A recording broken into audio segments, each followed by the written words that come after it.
Breaking news నెల్లూరులో rowdy sheeter Srikanth అతని ప్రియురాలు అరుణ వ్యవహారంలో పోలీసులు లోతుగా దర్యాప్తు చేస్తున్నారు. వారి నేర సామ్రాజ్యాన్ని వెలికి తీసేందుకు ప్రయత్నిస్తున్నారు. అరుణ గ్యాంగ్ కోసం గాలిస్తున్నారు. బెదిరింపులు, దాడులు, హత్యలు, బ్లాక్మెయిల్ కు పాల్పడుతూ పోలీసు ఉన్నతాధికారులను వలలో వేసుకుని దందాలు చేశారు శ్రీకాంత్, అరుణ. వారు చెప్పింది చేయకపోతే ప్రాణాలు తీసే స్థాయికి ఎదిగారు. వీరి ఆగడాలకు ఇప్పుడు చెక్ పడింది.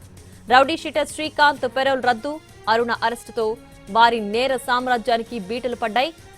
వీరితో కలిసి నడిచే గ్యాంగులో గుండెల్లో కూడా దడ మొదలైంది.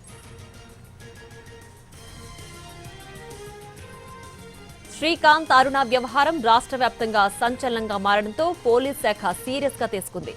వారికి అండగా ఉన్న గ్యాంగుల వివరాలు సేకరిస్తున్నారు పోలీసులు. నెల్లూరు, తిరుపతి జిల్లాలతో పాటు శ్రీకాంత్, అరుణలతో చేతులు కలిపి నేరాలకు పాల్పడిన వారి జాబితాను రెడీ చేస్తున్నారు. వారందరినీ గుర్తించి అదుపులోకి తీసుకుంటున్నారు. ఇప్పటికే నెల్లూరు వేదాయపాలెం పరిధిలో 3 రౌడీ షీటర్లను అదుపులోకి తీసుకున్నారు. వారిని ఇవాళ అరెస్టు చూపించే అవకాశం ఉంది. కొందరు రౌడీ షీటర్లు జిల్లా వదిలి వెళ్లిపోయారు. చెన్నై, బెంగళూరు, హైదరాబాద్, గోవా వంటి ఇతర ప్రాంతాలకు పరారయ్యారు. వారి కోసం పోలీసులు గాలిస్తున్నారు. మరోవైపు అరుణ తనను మోసం చేసిందని విజయవాడకు చెందిన వ్యక్తి నెల్లూరు పోలీసులకు ఫిర్యాదు చేశాడు. అతన్ని కూడా పోలీసులు ప్రశ్నిస్తున్నారు. అరుణ 21 లక్షలు తీసుకుని మోసగించినట్లు విజయవాడ వ్యక్తి ఫిర్యాదు ఇచ్చినట్లు సమాచారం. ఆ ఫిర్యాదు ఆధారంగా అరుణపై మరో కేసు నమోదు చేయనున్నట్లు తెలుస్తోంది. మరోవైపు రౌడీ షీటర్ శ్రీకాంత్ను నెల్లూరు నుంచి విశాఖ సెంట్రల్ జైలుకు